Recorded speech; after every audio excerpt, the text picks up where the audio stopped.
सबको जय मसीह की। मैं जतिन बब्बर और आप देख रहे हैं मसीह परिवार चैनल। जैसे कि आप सब जानते हैं कि मैं इस चैनल पे प्रभु के अलग अलग दासों की वीडियोस डालता हूं, तो अगर आपको हमारा चैनल अच्छा लगता है तो आप इस चैनल को ज़्यादा से ज़्यादा सब्सक्राइब जरूर करें, ताकि आप प्रभु के वचन को सुन सके। वीडियोस को ज़्यादा से ज़्यादा शेयर करें, ताकि जिन लोगों तक वचन नहीं पहुंचा उन तक भी वचन पहुंच सके। सबको जय मसीह की। एक बार मैं आपसे दोबारा कहूँगा कि इस चैनल को सब्सक्राइब जरूर करें और वीडियोस को ज़्यादा से ज़्यादा शेयर करें। जय मसीह की। यशाया उसके 41 अध्याय उसके 10 वचन में लिखा है, मत डर क्योंकि मैं तेरे साथ हूं, विवस्त मत हो क्योंकि मैं तेरा परमेश्वर हूं, मैं तुझे बल दूंगा और तेरी सहायता करूंगा। क्या लिखा वहां पे? मत डर, do not be afraid, do not be dismayed, because I am your God, I am with you, I am your strength and I will help you. वहां पे लिखा है कि मत घबरा, मत डर, क्योंकि मैं तेरा परमेश्वर हूं, तुझे स्ट्रेंथ देने वाला मैं ही हूं, मैं ही तेरी ब्लेसिंग का सोर्स हूं। मेरे प्रियो, बहुत गवाहियां हैं, बहुत टेस्टमनीज हैं। जिन लोगों ने कहा कि परमेश्वर ने मुझे स्ट्रेंथ दी, उसने मेरी हेल्प की, उसने मेरे लिए ब्लेसिंग को खोला और मेरी लाइफ में मेरी स्ट्रेंथ का सोर्स बनकर दिखाया है। हालेलुया।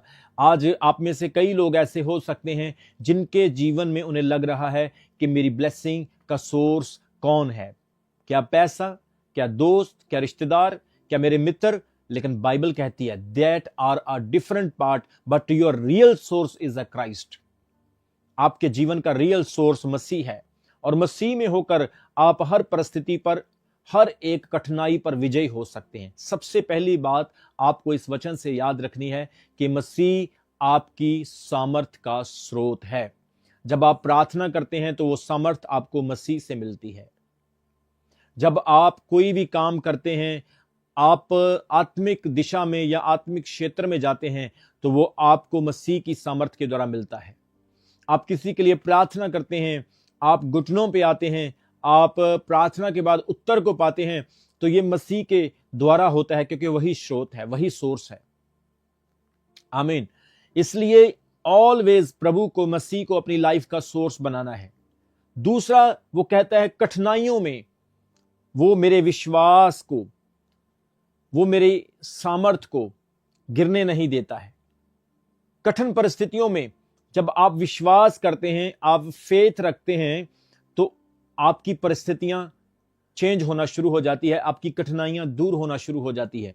नंबर एक, वो आपकी सामर्थ का स्रोत है। नंबर दो, परिस्थितियों में, कठिनाइयों में आप विश्वास रखें उस पर, क्योंकि पौलुस कहता है मैं मसीह में होकर सब कुछ कर सकता हूं, मतलब आपको उस पर विश्वास रखना होगा। प्रेरित पौलुस जेल में था, एक बैड कंडीशन में था। उसने परमेश्वर को शिकायत करने की बजाय परमेश्वर के ऊपर विश्वास रखा। उसने परमेश्वर को दोष देने की बजाय उस पर ईमान रखा। उसे बुरा कहने की बजाय उसका धन्यवाद किया। वो जानता था कि परमेश्वर मेरी सारी परिस्थितियों में मेरी मदद करेगा। जैसा कि रोमियो की पत्री उसके 8 अध्याय उसके 37 वचन में लिखा है, परंतु इन सब बातों में हम उसके द्वारा जो हमसे प्रेम करता है जयवंत से भी बढ़कर हैं। एक बार फिर पढ़ेंगे, परंतु इन बातों में से हम उसके द्वारा जो हमसे प्रेम करता है जयवंत से बढ़कर हैं।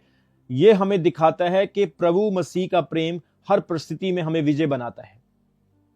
कठिन परिस्थितियों में जब आप विश्वास करते हैं तो मसीह का प्रेम आपको जयवंत बनाता है। You are more than conquered in Christ. आप जय से भी बढ़कर हैं। यीशु मसीह मारे गए, दफनाए गए और तीसरे दिन मुर्दों से जी उठे। मौत को उसने शर्मिंदा किया। उसने कब्र के दम को और कब्र के डर को खत्म किया, और ग्रेव जो थी, कब्र जो था, वो हार गया। और परमेश्वर ने यह दावा किया कि तुम जयवंत से बढ़कर हो। मौत एक जय है, मौत एक विजय है जिसने हर एक को हराया। डेथ ने हर एक के ऊपर अपना कब्जा किया, चाहे वो राजा महाराजा, चाहे वो स्वामी, कोई ऋषि मुनि, कोई बड़ा इंसान, कोई तपस्वी, कोई बहुत बड़ा उपदेशक, प्रीचर, नबी, प्रॉफिट, सबको मौत ने दबा लिया, उसके ऊपर कब्जा कर लिया। मतलब मौत ही जय है। पर यीशु मसीह ने मौत को हराकर मौत के ऊपर विजय पाई। और जिसे हम कहते we are more than conquered, हम जय से बढ़कर हैं। हालेलुया। और बाइबल कहती जो मसीह में मर गए हैं वो भी जय पाएंगे, वो भी जी उठेंगे। क्योंकि फर्स्ट थेसलोनिकल्स चैप्टर 4 वर्स 13 में अपोस्टल पॉल कहता है, इसलिए हे मेरे भाइयों, मैं नहीं चाहता कि तुम इस बात से अनजान रहो जो सोए हुए हैं, क्योंकि तुम इस बात पर विश्वास करो, अगर मसीह मरा और जी उठा, जो मसीह में सो गए हैं, जो मसीह में मर गए हैं, वो भी एक दिन जी उठेंगे, वो भी मौत के ऊपर विजय पाएंगे, वो भी जयवंत होंगे। और वो कहता है उस समय प्रभु आप प्रधान स्वर्गदूत की आवाज के साथ, ललकार के साथ आसमान के बादलों पर प्रकट होगा, हर आंख उसे देखेगी, कलीसिया के बदन चेंज हो जाएंगे और आंख के चपकते ही वो हवा में उठा लिए जाएंगे और मसीह में हवा में मिलेंगे। मसीह के साथ उनकी हवा में मुलाकात होगी, आकाश के बादलों पर मुलाकात होगी। वो कहता है तुम इस बात से अनजान मत रहो, तुम जयवंत से बढ़कर हो। You are more than conquered. Hallelujah. एलिया को मौत ना हरा सकी। बाइबल कहती है परमेश्वर ने उसको जिंदा ही उठा लिया। उसने क्या देखा कि आग के रथ उसको लेने के लिए आ गए हैं और एलिया आग के रथों के साथ आसमान पर उठा लिया गया। हनोक 365 साल तक खुदा की सेवा करता रहा और वो जिंदा उठा लिया गया। हमारा यीशु मसीह जिंदा उठा लिया गया। उसने शरीर में भी मौत को हराया और वो जिंदा उठाया गया और उसने अपने लोगों को यह विश्वास दिलाया है। जॉन चैप्टर 14 वर्स 1 में उसने कहा तुम्हारा मन व्याकुल ना हो। आज कई बार हमारा मन व्याकुल हो जाता है, पर प्रभु कहता है तुम्हारा मन व्याकुल ना हो, मुझ पर विश्वास करो, पिता पर विश्वास करो। मेरे पिता के घर में बहुत सारे स्थान हैं, रहने के लिए घर हैं, अगर नहीं होते तो मैं तुम्हें पहले ही मना कर देता, बता देता। फिर उसने कहा मार्ग सत्य और जीवन मैं हूं, जिसने मुझे देखा उसने पिता को देखा, पिता मुझ में रहता है और मैं पिता में रहता हूं। मेरे प्रियो, हम जयवंत से बढ़कर हैं। You are more than conquered. आपने जयवंत से बढ़कर इसलिए एक अपने आप को साइन में, आपने अपने आप को आपने एक आइडेंटिटी में लिया है, क्योंकि मसीह ने मौत को हराया है। हालेलुया। अगर मसीह जिंदा ना होता तो हमारा विश्वास व्यर्थ होता। पौलुस कहता है मसीह की क्रूस व्यर्थ हो जाती, क्योंकि वो क्रूस हमारे लिए क्षमा है, वो क्रूस हमारे लिए मुक्ति है। आपको पता जो सलीब, जो क्रूस आप देखते हैं, वो क्रूस शर्मिंदगी का निशान है। उस समय में क्रूस की सजा सबसे भयानक सजा थी। जिस भी व्यक्ति को सलीब के ऊपर, क्रूस के ऊपर चढ़ाया जाता था, वो उस समय का सबसे बड़ा गुनाहगार होता था। जो भी व्यक्ति क्रूस को उस समय देखता था, वो उसे शर्मिंदगी की, वो उसे लज्जा की बात समझता था। क्रूस को देखकर लोग सोचते थे कि यह सबसे भयानक सजा है। जो क्रूस है, यह सबसे बड़ी पापी इंसान के लिए बनी हुई क्रूस एक लकड़ी है।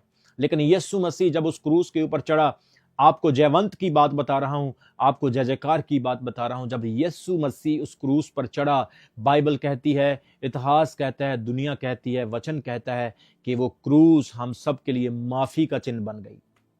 हालेलुया। वो क्रूस पहले शर्मिंदगी थी, लोग उस क्रूस की तरफ देखते नहीं थे, लोग उस क्रूस को लज्जा की बात समझते थे, लेकिन प्रभु यीशु ने उस क्रूस को सम्मान का चिन्ह बना दिया, मुक्ति का चिन्ह बना दिया, माफी का, फॉरगिवनेस का चिन्ह बना दिया। आज जब भी हम क्रूस को देखते हैं, हम माफी को याद करते हैं कि हम क्षमा हो चुके। We have been forgiven by the stripe of Jesus Christ, by the crucifixion and the blood of Jesus Christ. Hallelujah. यीशु के लहू से हम क्षमा हो चुके हैं। We are not condemned, we are not no longer sinner, we are no longer in a world, but we have been separated by the blood of Christ. इसलिए हम जयवंत से बढ़कर हैं। रोमन्स 8:37 में वो कहता है, परंतु इन बातों में हम उसके द्वारा जो हमसे प्रेम करता है। कौन हमसे प्रेम करता है? जीसस हमसे प्रेम करता है। उसने हमसे ऐसा प्रेम किया कि उसने अपनी जान दे दी। Not died for the world और for any single organisation, but he died for all humanity, sins of human being. उसने सारे पापों को, गुनाहों को अपने कंधे के ऊपर, बाइबल कहती है, उठा लिया और वचन कहता है हमें जयवंत बना दिया। हम जयवंत से बढ़कर हैं। आज हमारी लाइफ में कोई भी परिस्थिति है, कितनी भी बड़ी परिस्थिति है, फिलिपियन चैप्टर 4 वर्स 13 के अकॉर्डिंग वो कहता है कि हम मसीह में सब कुछ कर सकते हैं जो हमें सामर्थ्य देता है। हालेलुया। सो इसलिए हम जयवंत से बढ़कर हैं। मृत्यु हमारा कुछ भी बिगाड़ नहीं सकती है, बीमारी हमारा कुछ भी बिगाड़ नहीं सकती है, शैतान हमारा कुछ भी बिगाड़ नहीं सकता है, दुनिया के लोग हमारा कुछ भी बिगाड़ नहीं सकते हैं, क्योंकि जब परमेश्वर आपके साथ है तो कौन आपका विरोधी हो सकता है। If God is with you who can against you. परमेश्वर के साथ मूसा था, फिरौन उसका कुछ भी ना बिगाड़ सका। दाऊद के साथ प्रभु था, गोलियत उसका कुछ भी नुकसान ना कर सका। सैमुअल के साथ परमेश्वर था, खुदा ने उसको अधिकार दिया हुआ था। शिमशोन के साथ परमेश्वर था, उसने सब लोगों को हरा दिया। गिदोन के साथ, बाइबल में जितने भी आप लेजेंड्स, जितनी भी पर्सनैलिटीज को देखते हैं, उन्होंने परमेश्वर की उपस्थिति को अपने साथ महसूस किया और परमेश्वर ने उनको जयवंत किया, खुदा ने उनको जीत दी। और आज परमेश्वर का आत्मा कह रहा है आप जयवंत से बढ़कर हैं। Word of God claiming you, वो डिक्लेयर कर रहा है कि तुम जयवंत से बढ़कर हो। हे मृत्यु तेरा डंग कहां है। जय ने मृत्यु को निगल लिया। 1 Corinthians chapter 15 verse 57 says, जय ने मृत्यु को निगल लिया। हे मृत्यु तेरा डंग कहां है। मृत्यु का डंग यीशु मसीह ने तोड़ दिया है। बीमारी का, शैतान का, हर प्रकार के सिन का डंग यीशु मसीह ने तोड़ दिया है। आज पाप करने वाले यीशु का विरोध क्यों करते हैं? क्योंकि यीशु मसीह पाप की मेडिसिन है, यीशु मसीह पाप की दवाई है। और बाइबल में लिखा उसने मौत के डंग को तोड़ा। उसने कहा हे मृत्यु तेरा डंग कहां है। मरनहार ने अमरता को पहन लिया और उसने हमें अविनाशी, नाशवान नहीं, अविनाशी दशा में ले लिया और उसने मौत को हरा दिया। और वहां पे लिखा खुल्लम खुल्ला तमाशा बना दिया। अधिकारों का और जितनी भी प्रधानताएं और नीतियां जो मनुष्यत्व के अगेंस्ट थी, विरोधता में थी, उन सब का खुल्लम खुल्ला तमाशा बना दिया। वो व्यवस्था का बोझ, वो शरा का, वो व्यवस्था का बोझ जो परमेश्वर से आपको और मुझे दूर करता था, उसने क्रूस के ऊपर उसका खुल्लम खुल्ला तमाशा बना दिया, उसको कीलों में गाड़ दिया। और इसलिए मरणहार ने अमरता को पहन लिया। हे मृत्यु तेरा डंग कहां गया। हे शैतान तेरी जय कहां गई। हे कब्र तेरा डंग कहां गया। उसने मौत को हरा दिया। सो आज जितने भी प्रिय लोग देख रहे हैं, डजंट मैटर व्हाट इज परिस्थिति, व्हाट इज सिचुएशंस, कोई मैटर नहीं करता कि आप किस सिचुएशन से गुजर रहे हैं। परमेश्वर ने आपको जीत दे दी है यीशु मसीह के नाम में। आप विजय पा चुके हैं, आप जयवंत हुए लोग हैं। इसलिए वो कहता है हर परिस्थिति में उस पर विश्वास रखो। कोई भी परिस्थिति कितनी भी कठिन क्यों ना हो, परमेश्वर को शिकायत मत करो, परमेश्वर को कभी निंदा मत करो, हमेशा उसकी रजा में उसका धन्यवाद करो, क्योंकि इसी में ही आपकी परिस्थितियों का बदलाव है। आमीन। तीसरी चीज आपको समझना है कि मसीह के द्वारा आप एक अद्भुत सामर्थ को पाते हैं, शक्ति को पाते हैं, पर एक अद्भुत सामर्थ को पाते हैं। इस वचन से हमें यह शिक्षा मिलती है कि सफलता जो है वो केवल हमारी मेहनत पर ही निर्भर नहीं करती है। जब हम मसीह पर भरोसा रखते हैं तो वह हमें आशीष और सामर्थ्य देता है। Success is not only depends on you, it's not the behalf of other people, it's belongs to Christ. कामयाबी परमेश्वर की ओर से है, यह आपकी मेहनत से नहीं है। वो कहता है मैं मसीह में होकर सब कुछ कर सकता हूं। I can do all things through Christ, through Christ, हमारी मेहनत से नहीं। सबोपदेशक में सुलेमान कहता है कि मनुष्य जितने भी काम इस पृथ्वी पर करता है, जितने भी काम मनुष्य इस जमीन के ऊपर करता है, वो सब व्यर्थ हैं। हमारे काम तो व्यर्थ हैं, पर जो काम हम प्रभु में होकर करते हैं वो कभी व्यर्थ नहीं है। सुलेमान कहता है सूर्य के नीचे मैंने देखा कि जब पुत्र अपने पिता को धोखा देता है ये भी व्यर्थ है, जब बेटी अपनी मां की घुड़क को नहीं समझती ये भी व्यर्थ है। उसने देखा मैंने अमीरों को और मैंने धनी लोगों को नाश होते हुए और अंत समय में कहारते हुए मरते हुए देखा, यह भी व्यर्थ है। उसने कहा जिन्होंने मेहनत की, इस दुनिया में बहुत कुछ जमा किया और जिन्होंने संसार की सारी अवस्थाओं और दुनिया की हर एक खुशबू का आनंद लिया, मैंने उन्हें जब कराहते और अंत के समय में देखा, यह भी बहुत दुखदायक और व्यर्थ है। उसने हर एक वचन में व्यर्थता का जिक्र किया। क्यों? क्योंकि जो काम मसीह में होकर नहीं होता वो व्यर्थ है। पर वचन में लिखा है, जब आप मसीह पर विश्वास करते हैं, आप अपनी मेहनत पर निर्भर नहीं, पर आप प्रभु के द्वारा सब कुछ करते हैं। प्रभु आपको स्ट्रेंथ देता है। प्रभु में की हुई मेहनत व्यर्थ नहीं, पर फलवंत होती है, एक इन्वेस्टमेंट होती है। हालेलुया।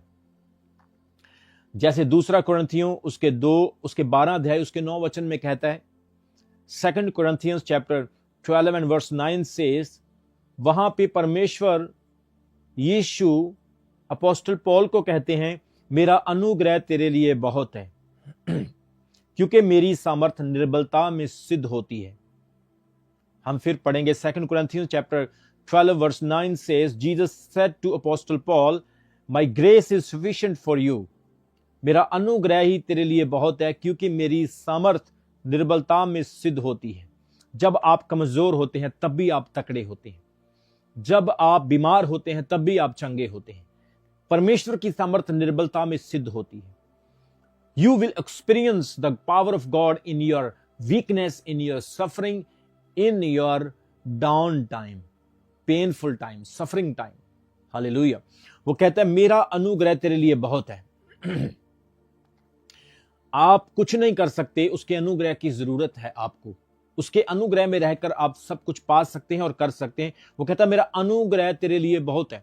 आप दुनिया में ऐसे लोगों को देख सकते हैं जिनके पास बहुत सारा पैसा है, लेकिन वो अपने पैसे का आनंद नहीं ले सकते। ना वो प्रॉपर खाना खा सकते हैं, ना वो अपनी लाइफ में एंजॉय कर सकते हैं। ऐसे आप बहुत सारे अमीर लोगों को देखोगे, उनके बच्चे ड्रग्स में फंसे हुए हैं। ऐसे बहुत सारे लोगों को देखोगे जिनके पास बहुत सारा पैसा, लेकिन उनकी पत्नियां उनके वश में नहीं, ना पत्नियों के पति उनके वश में हैं। बहुत सारे ऐसे लोगों को देखोगे जो परमेश्वर से दूर हैं और रोज डिप्रेशन की गोलियां खाते हैं। उनकी लाइफ में सुकून नहीं, चैन नहीं। आप कैलिफोर्निया के हादसे को देख सकते हैं। दुनिया के बिलियनर्स लोग वहां पे रहते थे। बहुत सारे पैसे वाले लोग वहां पे रहते थे, जिनको घमंड था अपने पैसे पर, अपनी पर्सनैलिटी पर, अपने फेमस होने पर। लेकिन एक झटके में वो घुटनों पे आ गए। एक झटके में परमेश्वर के वचन के अनुसार वो सब के सब लोग इस बात को महसूस करने लगे कि हमारा फेम, हमारी पब्लिसिटी, हमारी सेलिब्रिटी कुछ भी नहीं है। परमेश्वर के नीचे ही हैं हम उसके अलावा कुछ नहीं है। आप देख सकते हैं उनका घुमंड 1 मिनट में टूट गया। जो लोग खुदा को भी ठट्ठे करने लगे, जो परमेश्वर को भी तुच्छ कहने लगे, परमेश्वर ने दिखा दिया उनको। एक बार अपना हाथ पीछे क्या किया, उनको दिखा दिया कि मेरी बनाई हुई कुदरत, ये मेरी बनाई हुई क्रिएशन जो है, ये मेरे कहने पर है। अगर मैं थोड़ा सा भी हाथ पीछे करूंगा तो सिस्टम से सब कुछ बाहर हो जाएगा। हालेलुया। उसके अनुग्रह से ही सब कुछ होता है। If his grace is with you, he is sufficient then money, gold, pounds, dollars and rupees. If his grace is with you, you will enjoy. आप जॉय करेंगे, आनंद करेंगे। अगर उसकी ग्रेस आपकी लाइफ में है, उसकी ग्रेस आपको थोड़े में बहुत बरकत देगी, उसकी ग्रेस आपको आनंदित रखेगी। आज कहीं ना कहीं लोग सेटिस्फाइड नहीं हैं। आज कहीं ना कहीं लोग जो हैं वो पूरी तरह से फ्रस्ट्रेट हो चुके हैं और अपने मन का, अपने तन का सुकून खो चुके हैं। उन्हें परमेश्वर पर भरोसा नहीं, क्योंकि वो परमेश्वर से भी ऊंचा सोचने लगे हैं। पर बाइबल कहती है ये गलत है। उसके अनुग्रह के बिना आप कुछ नहीं हैं। You need his grace more than anything. First you need his grace. आपको उसके अनुग्रह की जरूरत है। इसलिए आप लोग ग्रेसफुल व्यक्ति बने। जब ग्रेसफुल होंगे, आपके अंदर घमंड नहीं होगा, आप हम्बल होंगे, डाउन टू अर्थ होंगे और परमेश्वर आपको ब्लेस करेगा।